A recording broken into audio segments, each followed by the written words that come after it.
Welcome to Superhumanizer Podcast, where we promote empathy and understanding in polarizing viewpoints through stories told by people living them. Hello, everyone. I have Issa Amro with me here today on Superhumanizer. Wow, where do I begin with this remarkable human being? When we say people are heroes, we truly mean this man. He's a Palestinian activist from Hebron in the West Bank, inspired by nonviolent resistance from leaders like Martin Luther King, Mahatma Gandhi, and Nelson Mandela. He's the co-founder of Youth Against Settlements, a grassroots organization dedicated to using nonviolent resistance and civil disobedience to fight the Israeli occupation. It's the only organization of its kind in Palestine and is represented as an NGO in the United Nations Human Rights Council. Issa's dedication to nonviolence and human rights is truly heroic. He's been recognized by the United Nations as a Human Rights Defender of the Year, and his work has been featured in numerous documentaries and articles. He's also faced significant challenges, including harassment and arrest by both the Israeli authorities and the Palestinian Authority.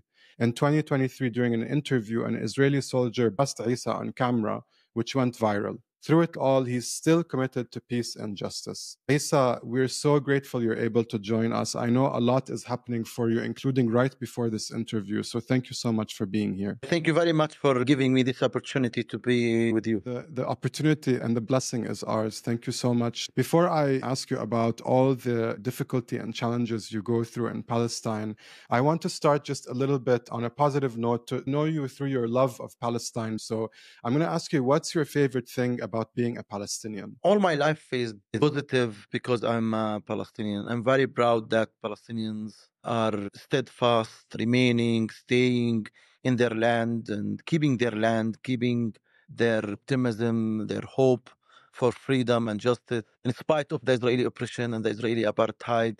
I see that energy on people, on women and kids. The solidarity among Palestinians to each other is really amazing. The social life. Palestine is very beautiful as well. You feel the history of the land. You feel that the land is giving you energy and power to continue, to make it free, to make it a place where equality and justice and freedom is floating. So I really can't live anywhere else except Palestine. It's for me as the fish only lives in the sea, and the majority of Palestinians who are in Palestine, they want to stay and remain. And the Palestinians who were expelled 75 years ago and so on, they don't feel satisfied. And all of them, they want to come back to Palestine because Palestine is so special. There is something special in it, and I can't describe it by words. You need to live it to feel it. Thank you so much for sharing that with us. Truly, being a Palestinian is one of, I think, the most profound nationalities to be. Thank you for sharing that with us. Can you tell us a little bit about how you grew up in Hebron and how it influenced your commitment to your activism? I was born on 1980 to a Palestinian family. My father lost his father in the 50s. My grandfather was killed by the Israeli military, and my father was injured 1967 when he was trying to feed the community and trying to take food to them when the Israeli occupation occupied Hebron. And my father almost lost his life. My parents wanted to raise me and raise my sisters and brothers away from occupation. They wanted us to be educated, to take care of our studies, to play soccer, to have a little bit disconnection from the occupation negative influence on us. As a child, I was playing soccer in the morning and in the evening and studying very hard to be the best student in the school. And I was playing soccer very well. That was my childhood in Hebron. But it was the beginning of the settlements, the beginning of settlers moving into the city. But they were minority and they didn't affect the Palestinian society, and they didn't affect Hebron because Hebron is one of the biggest cities in Palestine. It's the city of handmade stuff. It's the city of the wholesale market. It's the protection city in Palestine. So you could see me living, going around, playing, going to the banana market, steal banana from the banana storage because they keep the banana in a special storage. So I used to steal banana, and I used to go to the camels, cycle in the area, play soccer. I was a happy kid, to be very honest, and spoiled by my parents till 1994. That was the milestone in my life. The first milestone. When Baruch Goldstein, an Israeli-American retired doctor, broke into the Ibrahimi Mosque.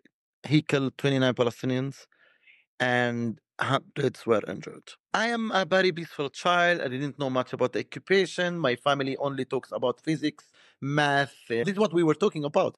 I was suddenly shocked what happened in the Ibrahimi Mosque and the result of the massacre. It's normal to have people as Baruch Goldstein, even in the United States, that they go in to holy places and kill. The result of that massacre was that we were punished as Palestinians who were the victims of the massacre. So I didn't go to my school for 3 months because of the massacre. I was not able to walk on the street. Curfew for 2 months. The mosque was divided for two parts. All the external yards of the massacre were confiscated and given to the settlers. So I was not allowed to play soccer where I used to play. Imagine that we were killed, and then I started afraid of settlers and of soldiers. I needed company to go back to the school. I was afraid, despite that my school is almost 2-3 minutes walking distance from my house. That affected me a lot. To see that injustice and to see that how come a criminal killed us and we were punished. And he's one of the kahanas. And something else, Hani, is very important. His people now are the government in Israel. So Itamar Ben-Gvir, Smotrich, many people in Al-Likud, they are the government now. Imagine that Baruch Goldstein was condemned, a war criminal, and he was really, really, very bad person. And his ideology, the Kahanists were put in the terrorist list in the United States, in the State Department, everywhere. But now they are the mainstream. Yes, which is so unfortunate. And that extremism, we're seeing it everywhere, from the war in Gaza to your daily life to the plans that are being made in terms of settlement expansion, to the extremist rhetoric that keeps coming out of the Israeli government that's genocidal and supremacist. It isolates any rights only to Israeli people and wants to push out the Palestinians from every single area, including in the occupied Palestinian territories. So it's truly concerning that people that idolize people like Baruch Goldstein are now in the government. And you, at 14 years old, had to experience this. Yeah, and it was not mainstream in Israel. These kind of behaviors were not mainstream. But by time, we were very optimistic as Hebronites that we had a peace solution. Palestinians, the majority of Palestinians, to be very honest, they had good intention for peace. And they accepted the two-state solution. In 1997, they divided Hebron for H1 and H2 until 1999, that we have two states. Hebron will be part of Palestine. The majority of Palestinians were very optimistic that the refugees will come back. East Jerusalem will be the capital of Palestine. Then we will end the occupation and the oppression and the suffering of the Palestinian people. But I was naive. I didn't read the agreement. I was looking to the TV, to the media. If you read the agreements, you will find out that it was not peace. It was hiding the occupation to keep a permanent control of Palestinian people. So they never, ever, the Israelis, had good intention for peace. Never. In Oslo, imagine that is something very important to talk about. In Oslo, they controlled how much water we drink, how much electricity we consume, how much food we eat. That is in Oslo. No, people don't know that. That in Oslo, we are not allowed to dig as Palestinians to get water from the water aquifers. In Area A, in Palestinian land, the people don't know that generating electricity is not allowed according to Oslo. That we should buy electricity from Israeli companies. Electricity companies don't sell us the enough electricity we need. The same with water. We are not allowed to dig to get more water, but they sell us much less than what we need for basic needs. So no agriculture, no industry. So it's a permanent control. This is the intention. The import and the export. No import and no export without Israeli permission. Not only that, even if you get a permission, they give us quota, how many sheep we import. So they decide how much meat we eat as Palestinians. When I read that, I was shocked that they didn't have good intentions and we had very bad leadership who accepted this kind of fake peace agreement. Then Israel refused to give up the land and give us land and give us autonomy. and a real authority. So the second intifada started, but me personally, I was going on building myself to become electrical engineer. So 1998, Engineer, yes. yeah, I went into Palestine Polytechnic University to study electrical engineering. To be an engineer, usually I don't advise people to study engineering now anymore because I suffered as a student. No holidays. Even the holidays, it's a lot of assignments. You have to study more than the normal days. This is how to become an engineer. And I was studying, Hani, day and night to get honor. My plans were to become a professor in engineering.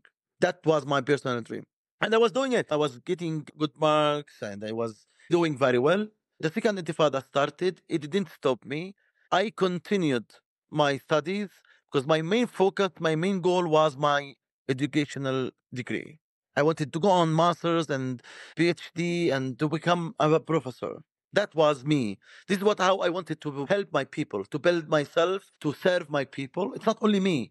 Many Palestinians dream in the same way. Families, they try all the time to help their kids, women, and the female children and the male children to study. So we have very high rate of education. We have more masters and PhD degrees than the Israelis. We are very proud to say it. Oh, never knew that. Nobody talked Amazing. about this, that Palestinians Wow, under amazing. occupation, they have more degrees, more master's degrees and more PhD degrees than the Israelis. I think we have more doctors now because many doctors, they go to work in Israeli hospitals now. Engineers, I think we have more engineers Yes, I've heard that. than Israel. And then they claim that they are civilized and we are not. Imagine that they decide who's civilized and not according to your political attitude. If you are against the occupation, you are not civilized. If you are a fascist, as Baruch Goldstein and Baruch Marzel and Itamar Ben-Gvir and Smotrich, you are civilized. But we use the term extremism. I don't see it like that. Try to find much worse. I don't know what is it in English, but maybe fascism, racist, something more than that. Because I feel it's more than extreme ideology. It's much more than that. So unfortunately, 2003, my last semester in the second intifada, the occupation decided to punish me and punish all the students in my university in collective punishment because they are professional in collective punishment. They love it because it's part of their supremacy. It's part of their racism. It's not about security. It's not about to achieve anything. It's about to punish us, to feel rejoiced, to feel satisfied that look what we can do to Palestinians. It means we are strong. It means we have power on them. It means that we can crack them. It means that we can affect their dignity. We can dehumanize them, and we can at least make them not think about freedom and about future. Because they want us all the time to keep asking for food, for shelter, and for electricity, and for the basics. So they treat us as animals who are seeking food and shelter, not as a nation who are seeking justice and freedom and equality. It's a strategy. It's not new even from day one. Israel from day one is apartheid state. But they were hiding it. They were hiding their attitudes. They were hiding their racism to Europeans, to Americans. Look, we have a democracy, we have a human rights, and all of that. And it came out now, and we see now what is their values. So they closed my university. I went back home crying. It's my dream. It's my personal dream. Even the dream I tried to achieve away from occupation, they followed me to the university. And Palestinians usually don't give up. This is something I am very proud of, that Palestinians don't give up at all.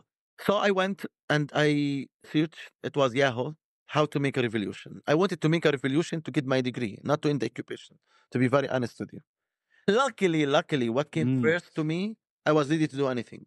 What Martin Luther King, Gandhi, Nelson Mandela, Bacha Khan, the Pakistani Muslim who was helping.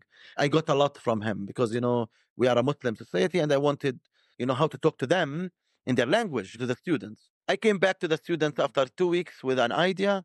Let's reopen the university using nonviolence resistance as a tactic.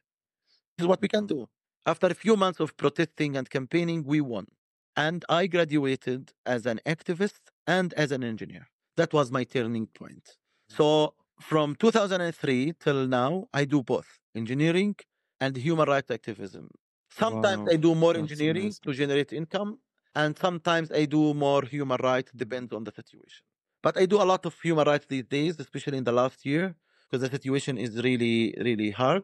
And then I started establishing committees and organizations, training my people. And I did something very important I'm very proud of, that I invented the idea of giving out cameras to the Palestinian families Yes, to give them yes, the video. shooting back Yes, camera yes, project, right? yes. It was even before shooting back. Later, we called it shooting back. But that was one of the best ideas, which exposed the Israeli occupation and told the truth Mm. about the situation on the ground. That was really amazing. And to be very honest, the first camera I gave out, I had to spend days to convince the family to take it. They refused. Wow. Because they will become a target. And the Palestinian scary. families, yes, they will become a target for the army and the settlers. And the Palestinian families thought that it's useless. But after they used it, it became a culture. Now, everybody documents. Now, the people, if you see now, Yes, the people that's true. sacrifice Even their in Gaza. life to document. They put themselves in danger to Yes. document because it's about the truth. The Israelis are professional liars. Yeah. And you need an evidence. You need the most trustful witness with you, which is the video camera, to tell the international community about what's going on. Now it's about narrative. Narrative needs evidence. Our evidence is the camera. Our evidence is documentation. And we are doing very well nowadays with documentation. And the world is changing about what's going on the ground. Yes, it is. Palestinians, they come crying to me, telling me a story. I tell them, don't tell me the story. Show me. Show me what happened to you. Show me. Because I believe them, because I live in the same situation. Without them telling me, I believe them. But it's about evidence, very strong record, which the Israeli propaganda can't manipulate. Absolutely. Absolutely. It's so powerful, Isa, that you were able to bring this type of truth telling to people who are already traumatized, so oppressed. Collective punishment is the norm. So they could lose everything in a moment and there's nobody to defend them. And showing the truth in that way has become the only really defense for Palestinians, whether you're in the West Bank or Gaza or even within Israel. And it's so remarkable that you, as a person, took your own suffering from what happened to you in your engineering degree. I'm going to just read out a sentence here that describes what you guys did. Actions of nonviolent resistance and civil disobedience for half a year. These actions included protests and demonstrations, moving into classrooms, sit-ins, and having lessons in the presence of Israeli soldiers. That kind of resistance was more successful than any kind of violent resistance where you were able to open up your university and finish your degree and then inspire other Palestinians to start doing the same thing. Here we are today where the world is truly starting to wake up and mass demonstrations are happening all over the world for Palestine in volumes we've never seen here in America and Europe and all over the world, even in Japan. Your work has allowed us to be empowered to show people what is truly happening in Palestine. You guys are still fighting for your rights in Hebron. For example, the Youth Against Settlements movement is now leading a campaign to open Shuhada Street, which is one of Hebron's main streets. In 2007, the Youth Against Settlements organization started to train young Palestinians or educate them about nonviolent resistance. You have also been terrorized in Youth Against Settlements. For example, in 2013, soldiers came into the media center and fired at you and many other activists. Would you tell us more about Youth Against Settlements and the campaign on Shuhada Street? I volunteered with many Palestinian organizations, international organizations, Palestinian Israeli organizations to end the occupation till I am convinced that we need Palestinian led nonviolence group. So we established Youth Against Settlements, and the main idea was to make the Israeli occupation and the Israeli settlements costly for the occupiers and for the Israeli supporters of settlements, and to target settlements because we wanted to tell the international community and our people that all the settlements in the occupied territories, according to Geneva Convention, Article 49, it's illegal and it's a war crime. So we had the reference of the international law, especially Geneva Convention, Article 49. So we established Youth Against Settlements, and we really managed to have huge influence on the people to reach the point to have thousands in our protests in Hebron and all over the world. that people are protesting, campaigning, and which shows the day of the massacre, the anniversary of the Ibrahimi Mosque massacre, the 25th of February, as the global solidarity day with Hebron and with Open Shahada Street. It's our main street as Times Square in New York. It used to be super busy, all the brands, all the beautiful shops, the beautiful markets, the historical area, the touristic area. So the occupation closed it because of the presence of the Israeli settlers, and we wanted to use it as a symbol of the occupation, because Hebron is a microcosm of the Israeli occupation, because it's segregated, separated, checkpoints, soldiers, settlers. And we wanted to reopen the closed shops, the closed market, to reopen the closed Palestinian apartments. We have around 1,000 Palestinian houses closed because of the closure policy. Around 1,800 Palestinian shops closed because of the closure policy. In this small area, we have 22 checkpoints, more than 100 movement barriers. They changed the names of the Palestinian streets from Palestinian Arabic names to Israeli Hebrew names. They are removing our identity in our lifetime. Imagine, and they don't feel shy. They're changing my street where I was born from Babel Khan. And they can't claim it. The Ottomans and the Mamlukis built the old city of Hebron. It's called Babel Khan. They changed the name to Amek Hebron Valley. In my lifetime, they took the Arabic sign and they put a Hebrew sign as if it's their own city, it's their own neighborhoods. It's all over Hebron. So we started campaigning, protesting, and not to stay only victims, to be proactive and to do actions to make it costly on the ground and on the diplomatic level and the human rights level, and even in, increasing awareness all over the world and among Jews usually. So we started bringing Jewish groups to educate them about apartheid, about occupation. We were the first to use the term apartheid and talk about it and talk about the inequality, because in Hebron, we are living in the same area with the settlers. I am under the Israeli military law. It means I'm guilty until I'm proven innocent. And the Israeli settlers are under the Israeli civilian law. So two sets of law in the same area for different people. So I was arrested many times after being beaten by the Israeli settlers. Why? Because double standards. It's two sets of law. I am under the military law and they are under the Israeli civilian law. At the same time, something very important to the audience, non-violent resistance, according to the Israeli military law, is illegal. It's not allowed. Oh, wow. Such as in the US, you are proud of your non-violence activism. I'm proud, but it's illegal according to the Israeli military system. So I was arrested, indicted, convicted in the military court based on my pure non-violence resistance. They were not able to say that I incited to violence. It was about me protesting, campaigning, sitting. That was my indictment. That was my charges in the military court. And they didn't feel shy to indict me for my non-violent activism. I was convicted in 4 charges out of 18.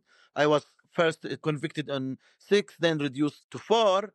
2 of them, 2013, I was marching with Obama and Martin Luther King masks and songs from the anti-apartheid movement in South Africa and the civil rights movement in the United States. That 2 charges convicted. I am convicted. And I had to pay money as a fine and suspended jail time, even though I was in jail before. Convicted me because I was in a mask of Martin Luther King and my friends were wearing masks of Obama when Obama came to Palestine and Israel 2013. That is so crazy. You got arrested 20 times in 2013. Even the UN Human Rights Council expressed deep concern for your well-being and safety because you were regularly being harassed by soldiers and settlers coming to your own house and occupying the land around your house, not letting you move around. And you were so tortured by soldiers that you ended up in the hospital after that. And in 2016, you were indicted 18 charges, just like you told us. In 2023, when you were showing Lawrence Wright around, you were doing an interview, you were also harassed on camera. That went viral by an Israeli soldier, and it really looked violent. This is a normal experience for you. How come you're still able to be here and talk to us? How come none of that resulted in you remaining indefinitely, let's say, in jail or something worse? I'm alive because of the cameras. I'm not injured severely because of the cameras, because I document all the time. Either with a camera or with a voice. And if not me, I ask the families to document me walking in the street. So I have my protection strategy, and I'm lucky for being not killed until now by the fascists and soldiers, but they're trying, they're doing their best to get rid of me. And I'm doing my best to continue my nonviolence struggle and my nonviolence activism because it's my duty. I don't have any other choice. It's either I use violence or give up and accept to be slave in my own country or to use nonviolence resistance. I chose nonviolence resistance to make the Israeli occupation costly. It's costly on me, I know, but I'm very proud of my nonviolence activism. And we are achieving a lot as a group, as a community, as Palestinians inside Palestine and Palestinians outside Palestine, and our Arab colleagues, our friends, our brothers and sisters all over the world, many Jews all over the world. They are doing amazing work to support us and help us. Yes. We have a movement. We have a non-violent global movement targeting the occupation now. And they are doing their best to stop me and stop other Palestinians. We have many other Palestinians, they do the same as I do. I'm lucky because I speak English and I'm well connected, but many other Palestinians are not. But they do non-violence. Each farmer is a human rights defender and a non-violence activist. Each Palestinian farmer. Each Palestinian woman living in Area C is a non-violence activist. Today, when I was trying to find good internet to talk to you, I passed at this point to stay in my parents' house because I have good internet there, so the settlers can't stop it whenever they want. The soldiers beat up a Palestinian man. They beat him up till he fainted. His three sisters and mother did amazing work to defend him. They are defenders. And they jumped on him. They took him from the soldiers. They shout, they yell, they make it costly. They made it costly for the Israeli soldiers to beat up their son. Each family in H2 in Hebron, they are defenders. Our existence is resistance. But we say our active existence because we are actively staying, remaining, exposing, talking about apartheid, talking about occupation, trying to make it costly for the occupiers, expose them, embarrass them because they attack you, kill you, and they justify killing of the children and killing women. They don't mind. So we need to expose them, and we don't have any other choice. We are targeted, and they want to take our land, what is left. And they say, they are complaining why pro-Palestinian activists say from the river to the sea, Palestine will be free. The majority of the Israelis believe that Israel is from the river to the sea. And this is what they are doing on the ground. They're creating facts in the ground to displace the Palestinians from their homes, from their land, to annex West Bank to Israel. So Israel will be from the river to the sea, one apartheid state. This is the reality on the ground. B'Tselem, it's the biggest Israeli human rights organization, described Israel as an apartheid state from the river to the sea.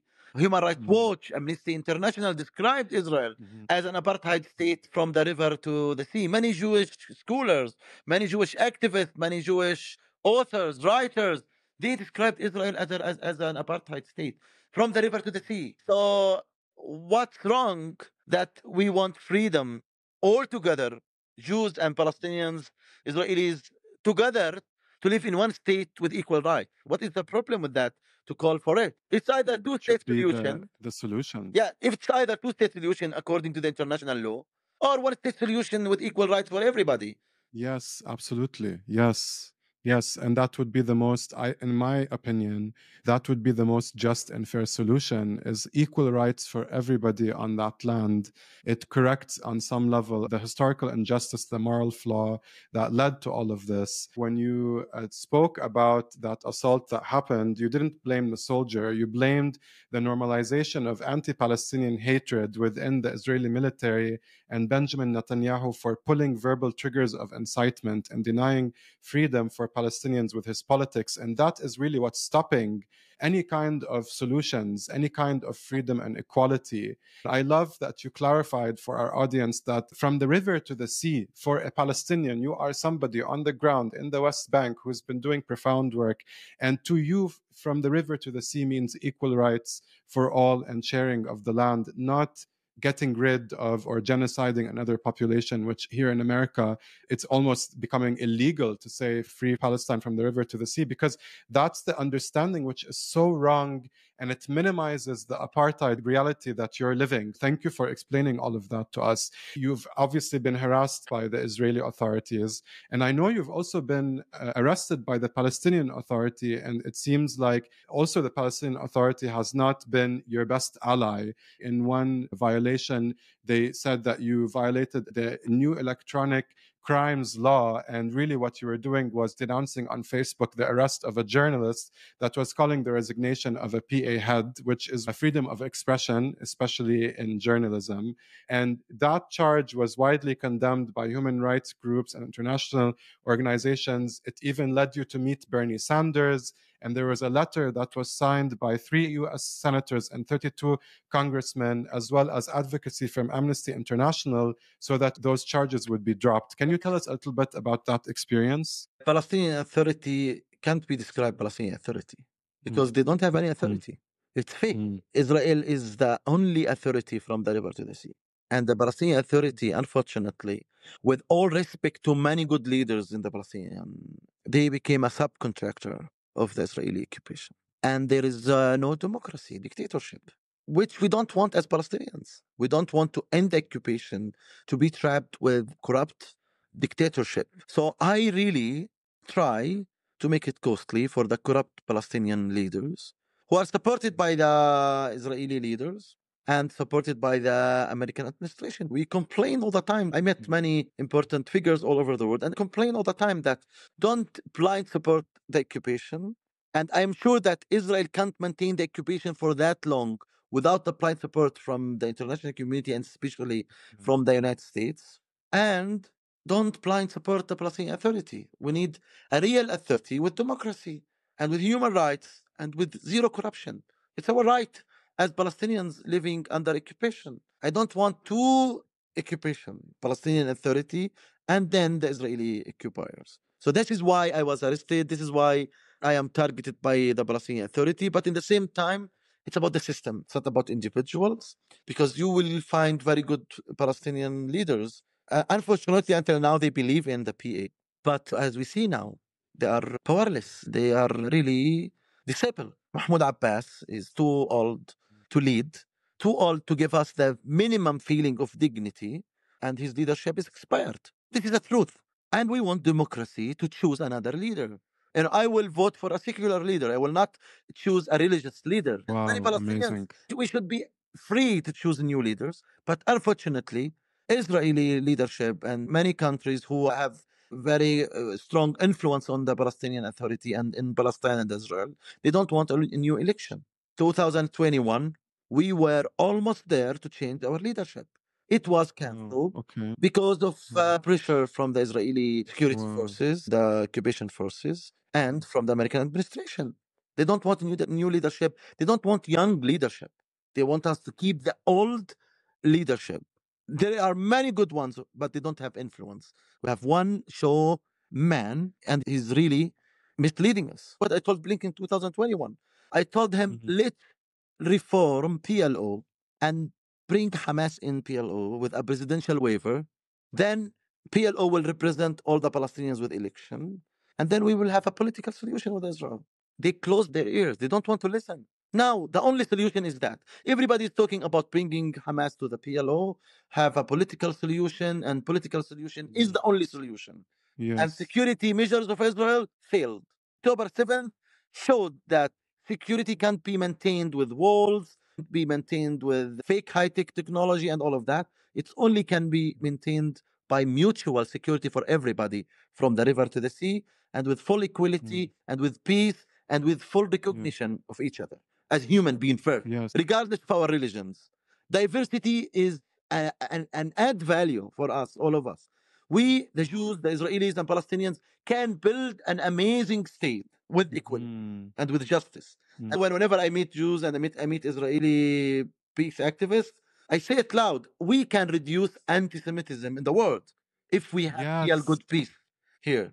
We can reduce it. Thank you for saying sure, that. not completely, but we can reduce it, because we, the Palestinians, we don't. Our cause is moral cause with values, with principles. We don't accept any anti-Semite to be part of our struggle, but we don't want them to politicize anti-Semitism to include criticizing the occupation, criticizing the human rights violations, criticizing Israel as anti-Semitism. It's not true. They are really making this term losing its value. It's the Israeli right-wing government, the Israeli fascist government who has Islamophobia. Even they have human being values phobia. They don't consider human being as equal a human being with them. They feel the supremacy, and they not only feel it, they practice it. When I was almost killed on October 7th, when I was tortured, it was for me a shock from how they treated me when they kidnapped me when I was going to my house in the morning of October 7th. 10 hours of torture from the Israeli soldiers and Israeli settlers in an army uniform. No one of them showed me mercy. I was tortured, even sexually assaulted by the Israeli soldiers, 10 hours continuously without showing me any mercy. I didn't feel that they were sad about the Israeli civilians who were killed. They had music. They were listening to music when they were torturing me. This has happened to me, and they almost killed me on October 7th. Then I was shocked. I was dismissed from the house for 16 days. I was attacked many, many times, threatened and intimidated. They raided my house. They raided the community. I was living under curfew since October 7th and a lot of restrictions. Now I don't use the normal road to go to my house.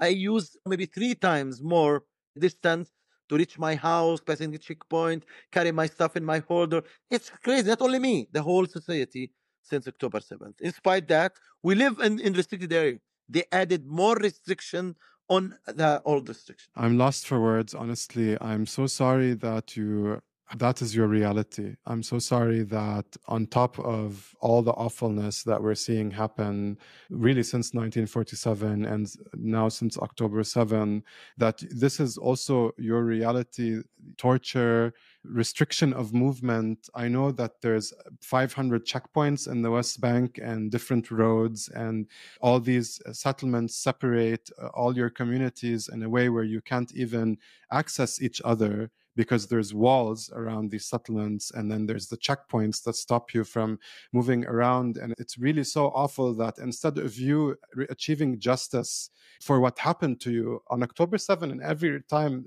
this has happened to you before, it's only resulted in more complication for you and more restriction and no justice against the people that did all of this to you, which is so awful. It's indicative, as you said, of all the fascism in the government and this normalized racism. People in Israel, unfortunately, don't understand how much racism, extremism, you said supremacy, all of that is normalized in society. And it's covered up by, look, Israel did this and Israel is contributing to that. We tell people to leave before we bomb their houses. It's all covered up with this narrative of Israel is the victim in all of this. And really, the victims in all of this are the Palestinians. And also, I would say, the Israeli peace activists working with you to try and make something happen. I've seen a lot of Israeli activists get beaten up also by settlers, get terrorized in their own homes. And so this government, this extremist fascist government, is terrorizing anyone that is calling for peace, even its own people. You touched on the future. What does future look like? And I love that you said that the safety of all, including Jewish people, lies in the equality and freedom of all in that land. It can even reduce anti-Semitism. Of course, it will reduce Islamophobia. It will reduce all forms of hate to have peace, because that's what peace does. What does peace look like for you? What steps can be taken to build that future, especially in Gaza, the West Bank, and East Jerusalem? I know you said we can fold in Hamas, and you said there's a lot of Jewish participation. So can you talk a little bit more about how can we fold in Hamas when Hamas is considered now a terrorist organization by so many? And people look at Hamas and what they did on October 7, and all they see is that. They don't see anything else that led to that. And obviously, there are people within Hamas that have documented acts that very clearly are anti-Semitic, very clearly show hate towards Jews. And so there is a concern in the world about how do we fold in Hamas in a diplomatic way and make them part of the solution rather than what's happening right now. And so I would love for you to comment on that and then talk about Jewish participation in all of this. I don't believe in religious parties, so I'm not Hamas. And I'm against targeting civilians. It's a red line for me to target civilians, Israeli civilians and Palestinian civilians. So they say how we can make peace with Hamas who killed 1,200 Israelis, but how we can make peace with the Israeli army who killed 20,000 Palestinians? Why you don't consider the Israeli soldiers who are bombing children and women as terrorists? They are war criminals. And when peace is there, it's not a switch. It's not peace. No, it takes time. It's 75 years of suffering and Nakba and violence. It will not end in 1 year. But at least to start solving, not to continue building more and more settlements, not to continue demolishing Palestinian houses, not to continue creating facts in the ground. It's war in Gaza, and Israeli finance minister is giving money through the Israeli Knesset, a big amount of budget to build more settlements in the West Bank. Convince me that Israel is defending itself by building more settlements in the West Bank. It's not. Israel is not defending itself. It's defending its occupation, defending its apartheid, defending its illegal settlements and its supremacy. So peace is possible. And peace usually it's between the enemies, not between friends. If we are friends, we don't need to make peace. We are already in peace. So we all together, the majority of the Palestinians, they accept peace, they want peace, they are seeking peace, and they are the most tolerant people on earth reacting in this way to the Israeli oppression. We, the Palestinians, we have great hearts. And we don't hate the Jews. We love the Jews. I can't be a good Muslim if I don't believe in Judaism. I can't deny Judaism. I can't. In my religion, I can't deny Christianity as well. I should respect Judaism. I should respect even my Jewish neighbors. I should respect my Christian neighbor. This is the diversity of Islam. This is how you understand Islam if you want to really live in a diversity. So peace is possible. I give you one example. Itamar Ben-Gvir was not allowed to be in the Israeli army because he's so dangerous, violent person. But now he's the Israeli National Security Minister. How come international community and the Israelis accepted this person who was not allowed to be in the Israeli army in the 90s? Now he's the Israeli National Security Minister. Something else. Shamir, the ex-Israeli prime minister, exploded King David Hotel and killed many people. And he became the prime minister of Israel after that. Many Israeli leaders, they were part of the Haganas, part of the Irtsos, part of the Jewish militias before 48 and after 48, and they became ministers and they became peacemakers. Rabin killed many, many Palestinians. Peres was responsible about bombing a shelter in Lebanon. If we keep saying no peace with this group, no peace with this person, no peace with that, no, it's easy solution. If we have the will all together, we the Palestinians, we are there. It's about the occupiers. It's about the oppressors. It's not about the oppressed. Nobody judged the oppressed. Could we judge the black people in the 50s in the United States and judge their intentions? Okay, maybe the white people will say, look, the black people are planning to have the black president. We should not give them equality. This is what is happening in Israel. That the Israelis said, look, the Palestinians are asking for equality with us. Yes, we want equality. So when we put high pressure on Israel to make peace, concrete actions, it's the way to have peace. Either with one state or two-state solution. Let's choose one of them. In spite that the reality on the ground, it's one state reality. One state solution reality. And what's wrong that we all live in peace with full equality? If Hamas wants peace, accepts peace, what's wrong? This is what we want. And when I talked to Blinken and I told him, let's bring Hamas to PLO, I know what I'm talking about. They will be political party. And Palestinians will choose according to who serves them more. So, Issa, would that mean that they would change their charter again? So, in their last charter in 2017, it says that they would accept a 10-year truce, not a peace. And it says that their work continues with the Zionist regime and that their end goal is to eliminate the Zionist regime. And then the leader went back on TV and said, we will keep doing what we did on October 7. So what is your interpretation? The majority of the Palestinian people, they want peace.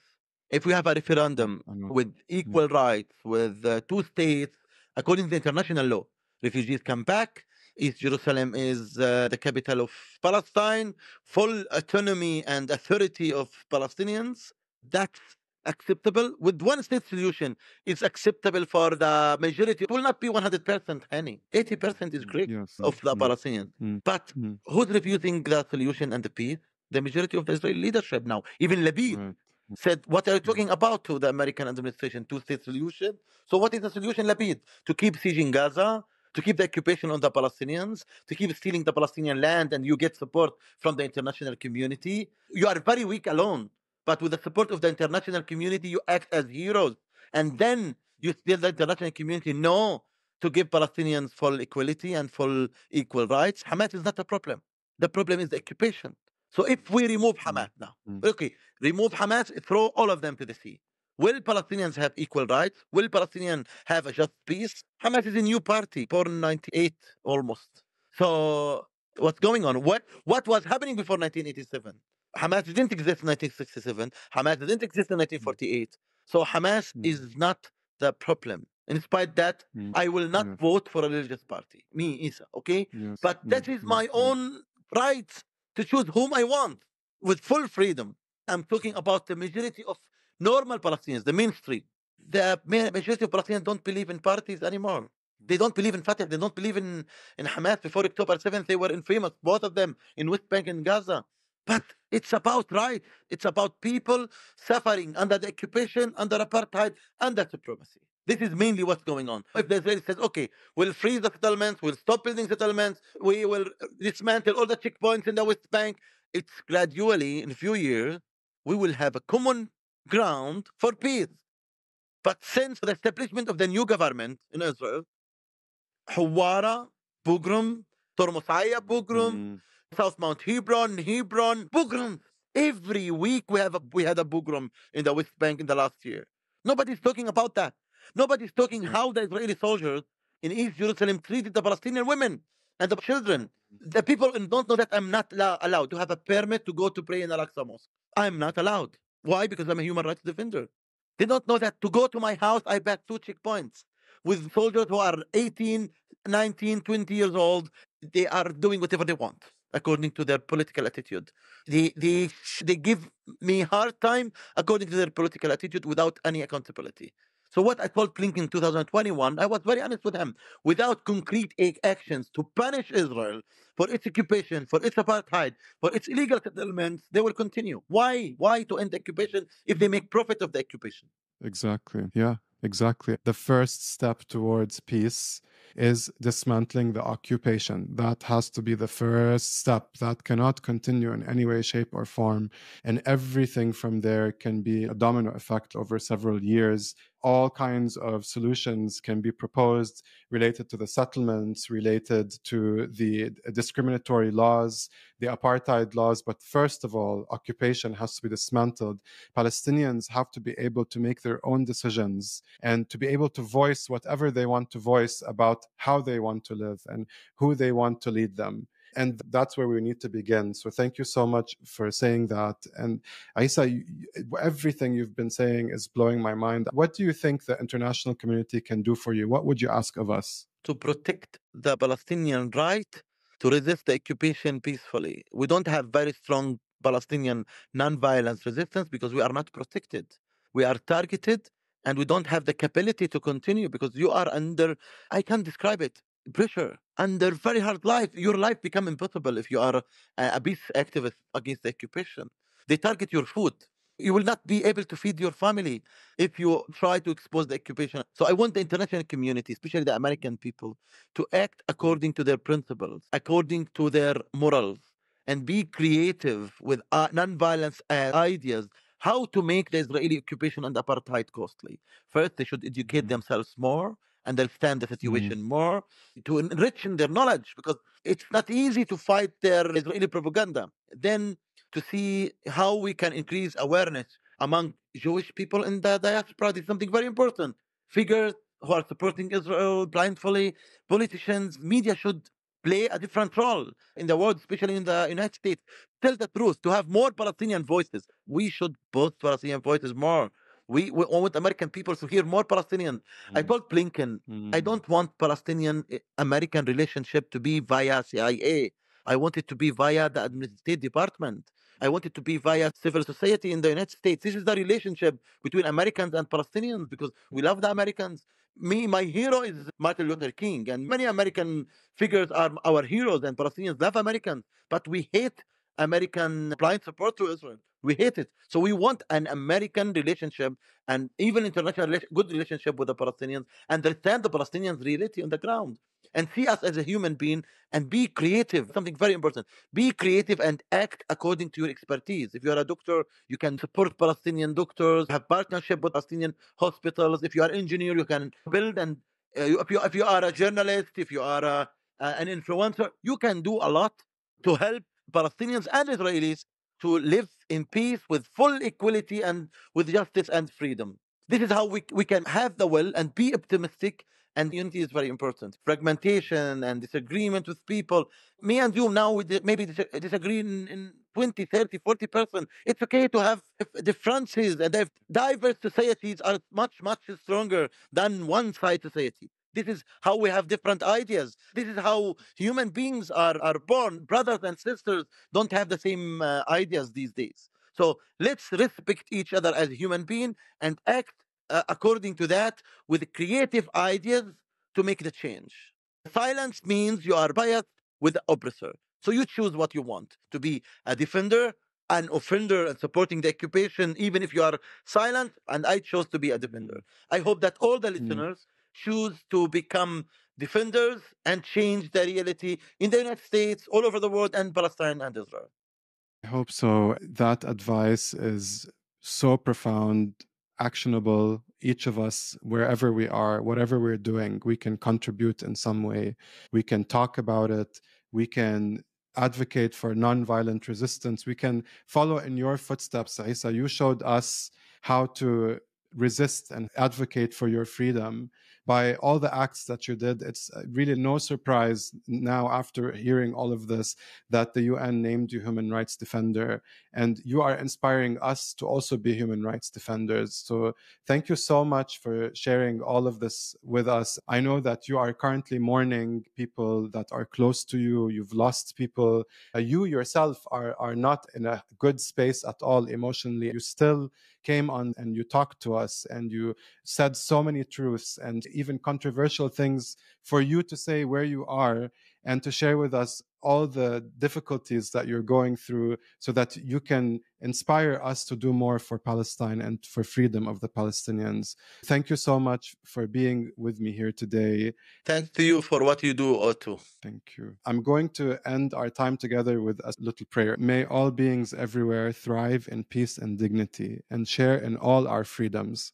And may we see true peace in the Middle East for all in our lifetime.